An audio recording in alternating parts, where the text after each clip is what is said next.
Dr. Mark Zuckerberg.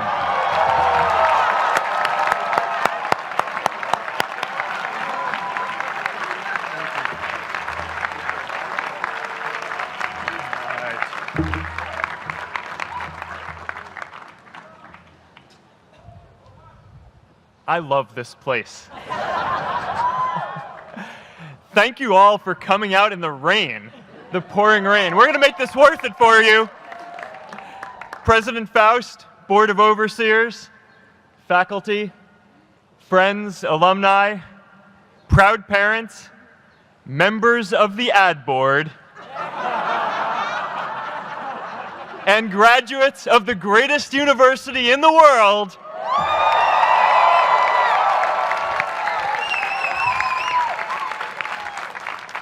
I am honored to be here with you today because, let's face it, you accomplished something I never could. If I get through this speech today, it'll be the first time I actually finish something here at Harvard. Class of 2017, congratulations.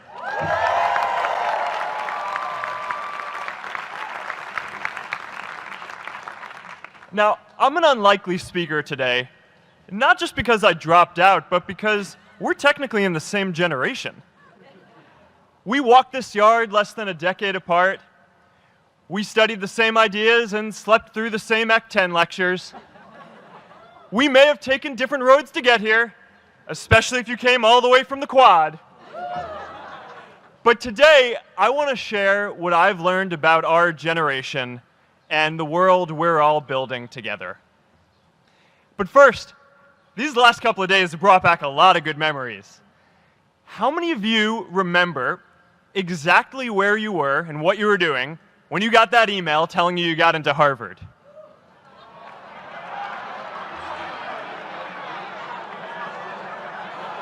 I was playing the video game Civilization, and I ran downstairs and got my dad, and for some reason, his first reaction was to video me opening the email. That could have been a really, really sad video. But I swear, getting into Harvard is the thing my parents are most proud of me for. My mom is nodding.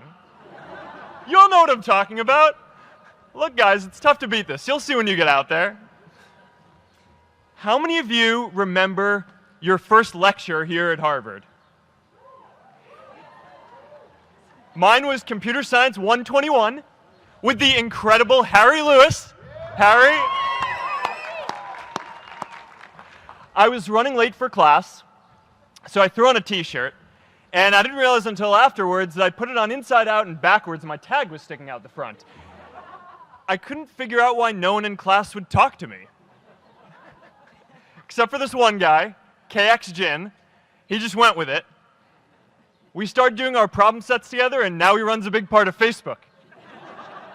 And that, class of 2017, is why you should be nice to people.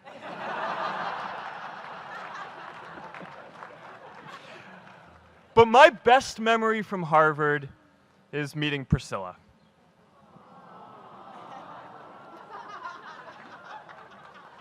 I had just launched this prank website, Face Smash. And the ad board wanted to see me. Everyone thought I was going to get kicked out. My parents drove up here to help me pack my stuff. My friends threw me a going-away party. Who does that? As luck would have it, Priscilla was at that party with her friends, and we met in line for the bathroom in the Foho Bell Tower, and in what must be one of the all-time most romantic lines, I turned to her and said, "I'm getting kicked out in 3 days, so we need to go on a date quickly." Actually, any of you graduating today can use that line. I'm getting kicked out today. We need to go on a date fast. I didn't end up getting kicked out. I did that to myself. Priscilla and I started dating, and, you know, that movie made it seem like Face Smash was so important to starting Facebook. It wasn't. But without Face Smash, I never would have met Priscilla. And Priscilla's the most important person in my life. So you could still say it was the most important thing I built in my time here.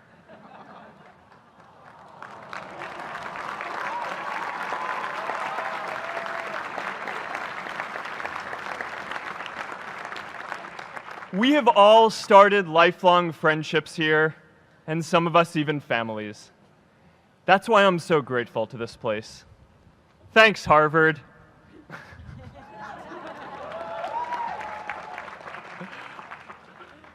Today, I want to talk about purpose. But I'm not here to give you the standard commencement about finding your purpose. We're millennials. We try to do that instinctively. Instead, I'm here to tell you that finding your purpose isn't enough. The challenge for our generation is to create a world where everyone has a sense of purpose. One of my favorite stories is when JFK went to go visit the NASA Space Center, and he saw a janitor holding a broom, and he asked him what he was doing, and the janitor replied, "Mr. President, I'm helping put a man on the moon." Purpose is that feeling that you are a part of something bigger than yourself, that you are needed, and that you have something better ahead to work for. Purpose is what creates true happiness. And you are graduating at a time when this is especially important. When our parents graduated, that sense of purpose reliably came from your job, your church, your community. But today, technology and automation are eliminating many jobs. Membership in a lot of communities has been declining, and a lot of people are feeling disconnected and depressed and are trying to fill a void in their lives. As I've traveled around, I've sat with children in juvenile detention and opioid addicts who've told me that maybe their lives would have turned out differently if they just had something to do, an after-school program or somewhere to go. I've met factory workers who know their old jobs aren't coming back and are just trying to find their path ahead. For our society to keep moving forward, we have a generational challenge to not only create new jobs, but create a renewed sense of purpose. I remember that night I launched Facebook from that little dorm in Kirkland House. I went to Noakes with my friend KX, and I remember telling him clearly that I was excited to help connect the Harvard community, but one day someone would connect the whole world. The thing is, it never even occurred to me that that someone might be us. We were just college kids. We didn't know anything about that. There were all these great big technology companies with all these resources, and I just assumed one of them would do it. But this idea was so clear to us that all people want to connect. So we just kept working on it, day after day after day. And I know that a lot of you are going to have your own stories just like this. A change in the world that seems so clear that you are sure someone else is going to do it. But they're not. You will. But it's not enough to have that purpose yourself. You also have to create a sense of purpose for others. And I found that out the hard way. You see, my hope was never to build a company. I wanted to have an impact. And as all these people started joining us, I just assumed that that's what they wanted to do too. So I never took the time to explain what it was that I hoped we'd build. A couple years in, some big companies wanted to buy us. I didn't want to sell. I wanted to see if we could connect more people. And we were building the first version of Newsfeed at the time, and I thought, if we could just launch this, it could change how we all learn about the world. Nearly everyone else wanted to sell. Without a sense of higher purpose, this was their startup dream come true, and it tore our company apart. After one particularly tense argument, one of my close advisors told me if I didn't agree to sell the company right now, I would regret that decision for the rest of my life. Relationships were so frayed that within a year or so, every single person on our management team was gone. That was my hardest time leading Facebook. I believed in what we were doing, but I felt alone. And worse, it was my fault. I wondered if I was just wrong, an imposter, a 22-year-old kid who had no idea how things actually worked.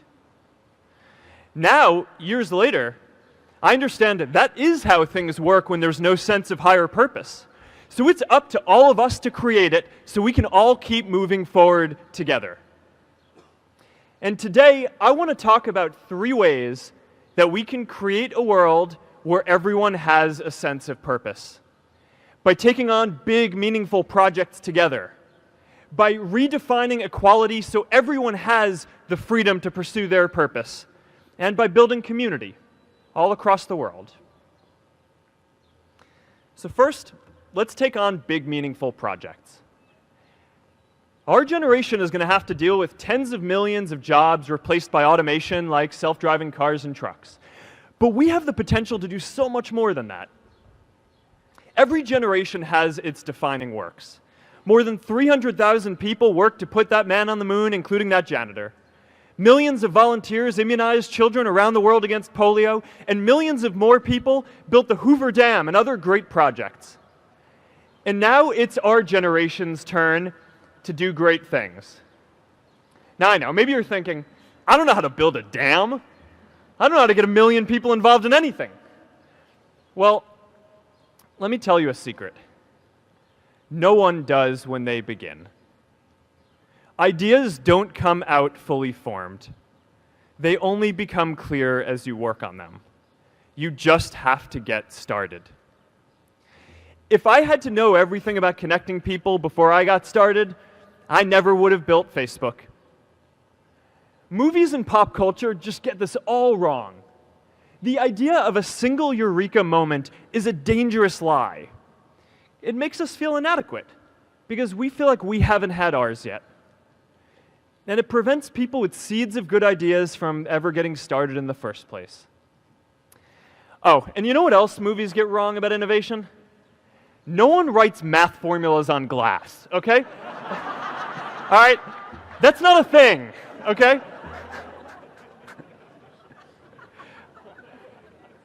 It's really good to be idealistic, but be prepared to be misunderstood. Anyone working on a big vision is going to get called crazy, even if you end up right. Anyone taking on a complex problem is going to get blamed for not fully understanding it, even though it's impossible to know everything up front. Anyone taking initiative will always get criticized for moving too fast because there's always someone who wants to slow you down. In our society, we often don't take on big things because we're so afraid of making mistakes that we ignore all the things wrong today if we do nothing. The reality is, anything we do today is going to have some issues in the future. But that can't stop us from getting started. So what are we waiting for? It is time for our generation-defining great works. How about stopping climate change before we destroy the planet and getting millions of people involved, manufacturing and installing solar panels? How about curing all diseases and getting people involved by asking volunteers to share their health data, track their health data, and share their genomes? You know, today, our society spends more than 50 times as much treating people who are sick as we invest in finding cures so people don't get sick in the first place. It makes no sense. We can fix this. How about modernizing democracy so everyone can vote online? And how about personalizing education so everyone can learn? These achievements are all within our reach. Let's do them all in a way that gives everyone in our society a role. Let's do big things, not just to create progress, but to create purpose.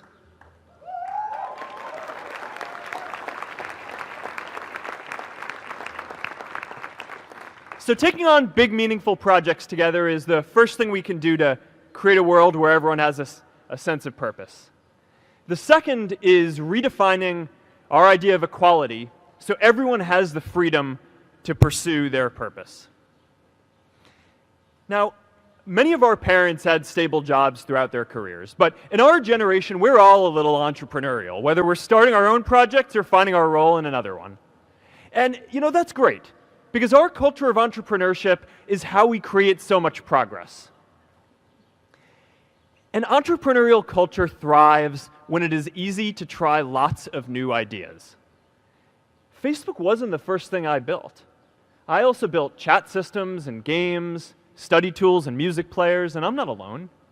J.K. Rowling got rejected 12 times before she finally wrote and published Harry Potter. Even Beyoncé had to make hundreds of songs to get Halo. The greatest successes come from having the freedom to fail. Now, today, we have a level of wealth inequality that hurts everyone. When you don't have the freedom to take your idea and turn it into a historic enterprise, we all lose. And right now, today, our society is way over-indexed on rewarding people when they're successful, and we don't do nearly enough to make sure that everyone can take lots of different shots. Now, let's face it. There is something wrong with our system when I can leave here and make billions of dollars in 10 years, while millions of students can't even afford to pay off their loans, let alone start a business.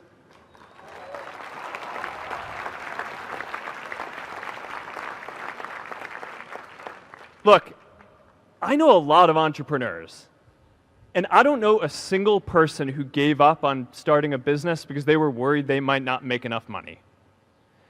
But I know too many people who haven't had the chance to pursue their dreams because they didn't have a cushion to fall back on if they failed.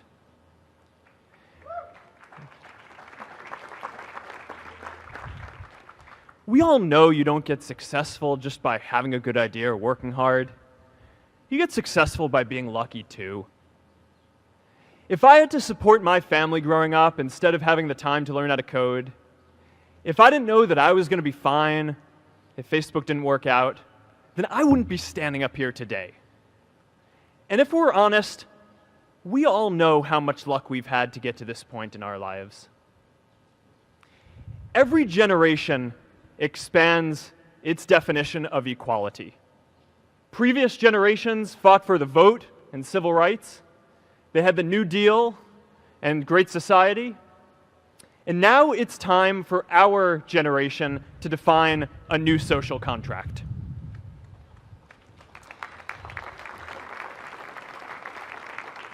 We should have a society that measures progress not just by economic metrics like GDP, but by how many of us have a role we find meaningful.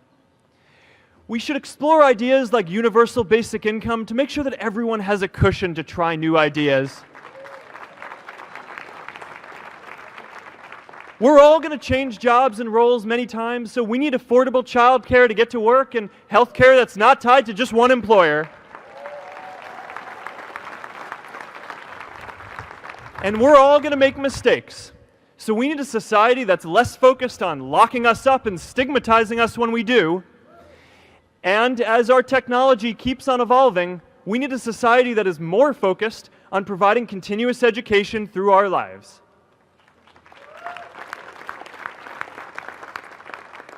And yes, giving everyone the freedom to pursue purpose isn't going to be free. People like me should pay for it. And a lot of you are going to do really well, and you should too.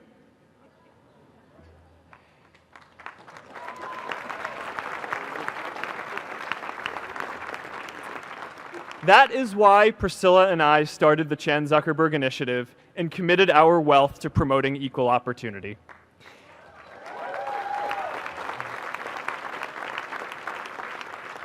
These are the values of our whole generation. It was never a question of if we were going to do this. The only question was when. Millennials are already one of the most charitable generations in history. In just 1 year, more than 3 in 4 US millennials donated to charity, and more than 7 in 10 raised money for another one. But it's not just about giving money. You can also give time. And I promise you, if you just take an hour or two a week, that's all it takes to give someone a hand and help them reach their potential. Now, maybe you're thinking, that's a lot of time. I'm not sure if I have that much time. I used to think that. You know, when Priscilla graduated from Harvard, she became a teacher. And before she'd do education work with me, she told me that I needed to get my own experience teaching a class. At first, I complained. I said, you know, I'm kind of busy. I'm running this company. But she insisted. So I taught an after-school program at the local Boys and Girls Club on entrepreneurship. I taught those kids lessons on product development and marketing, and they taught me what it was like growing up feeling targeted for your race, and what it's like having a family member in prison. I shared stories of my time in school, and they shared their hope that one day they would get to go to college too. For 5 years, I've had dinner with those students every month. One of them even threw Priscilla and me our first baby shower. And next year, they're going to college. Every one of them, first generation in their families. We can all make time to give someone a hand. Let's give everyone the freedom to pursue purpose, not just because it's the right thing to do, but because when more people can turn their dreams into something great, we are all better for it.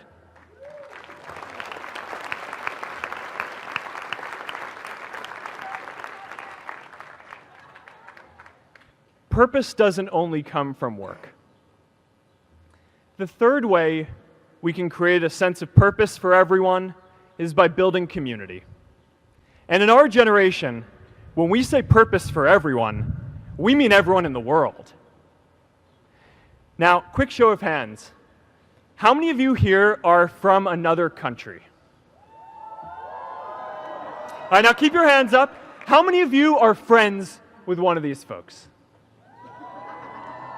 Now we're talking. See, we have grown up connected. In a recent survey of millennials around the world, asking what most defines our identity, the most popular answer wasn't nationality, ethnicity, or religion. It was citizen of the world. That's a big deal. Every generation expands the circle of people we consider one of us. And in our generation, that now includes the whole world. We understand that the great arc of human history bends towards people coming together in ever greater numbers, from tribes to cities to nations, to achieve things that we could not on our own. We get that our greatest opportunities are now global.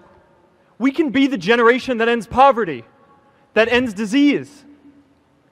And we get that our greatest challenges need global responses too. No country can fight climate change alone or prevent pandemics. Progress now requires coming together, not just as cities or nations, but also as a global community. But we live in an unstable time. There are people left behind by globalization across the whole world. And it's tough to care about people in other places when we don't first feel good about our lives here at home. There's pressure to turn inwards. This is the struggle of our time. The forces of freedom, openness, and global community against the forces of authoritarianism, isolationism, and nationalism. Forces for the flow of knowledge, trade, and immigration against those who would slow them down. This is not a battle of nations. It is a battle of ideas. There are people in every country for more global connection, and there are good people against it. And this isn't going to be decided at the UN either. It's going to happen at the local level when enough of us feel a sense of purpose and stability in our own lives that we can start to open up and care about everyone else too. And the best way to do that is to start building local communities right now.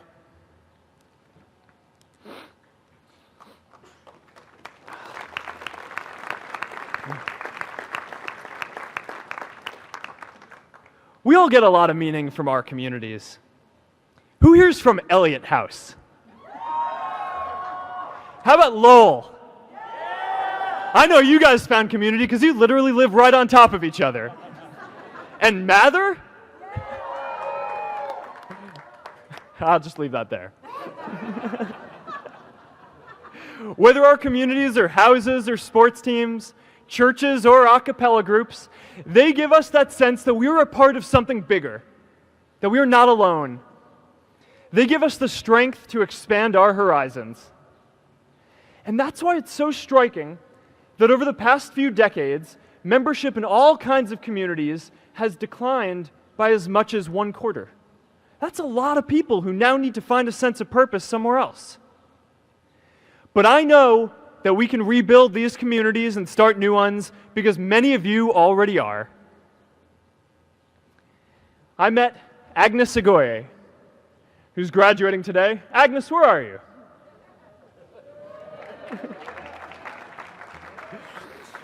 Agnes spent her childhood navigating conflict zones with human trafficking in Uganda, and now she's trained thousands of law enforcement officials to keep communities safe.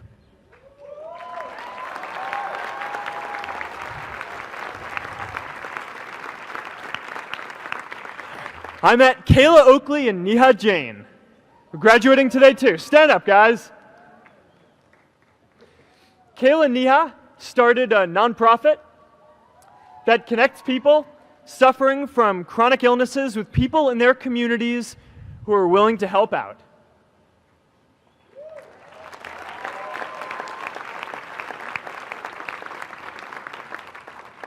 And I met David Razu Aznar, who's graduating from the Kennedy School today. David, stand up.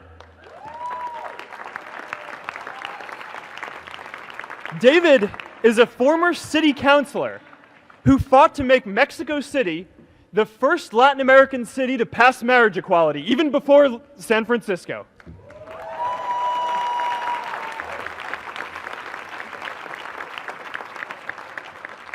And this is my story too. A student in a dorm, connecting one community at a time and keeping at it until one day we can connect the whole world. Change starts local. Even global change starts small with people like us.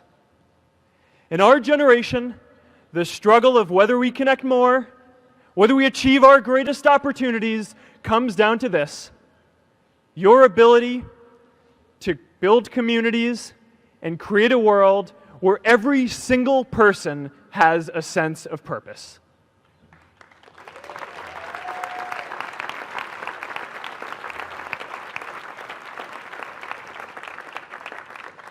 Class of 2017, you are graduating into a world that needs purpose. And it's up to you to create it. Now, maybe you're asking yourself, can I really do this? Well, remember when I told you about that class I taught at the Boys and Girls Club? One day after class, I was talking to my students about going to college, and one of my top students raised his hand and said that he wasn't sure he could go to college because he's undocumented. He wasn't sure if they'd take him. Last year, I took him out to breakfast for his birthday, and I wanted to get him a gift, so I asked him what he wanted, and he just started talking about struggles that he saw other students in his class facing, and finally said, I'd really just like a book on social justice. I was blown away. Here is a young guy who has every reason to be cynical. He wasn't sure if the country he calls home, the only one he's known, was going to deny him his dream of going to college. But he wasn't feeling sorry for himself. He wasn't even thinking of himself. He has a greater sense of purpose, and he's going to bring people along with him. It says something about our situation today that I can't even say his name because I don't want to put him at risk.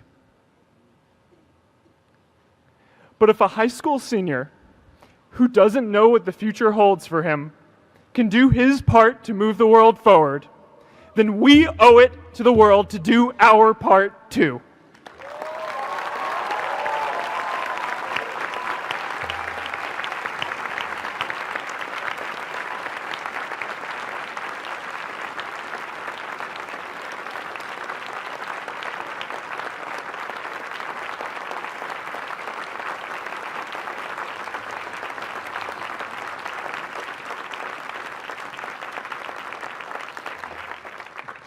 So before you walk out those gates one last time, and as we sit here in front of Memorial Church, I'm reminded of a prayer, Misha Berach, that I say whenever I face a big challenge, that I sing to my daughter, thinking of her future when I tuck her in at night. And it goes, "May the source of strength, who's blessed the ones before us, help us find the courage to make our lives a blessing." I hope you find the courage to make your life a blessing. Congratulations, class of 2017. Good luck out there.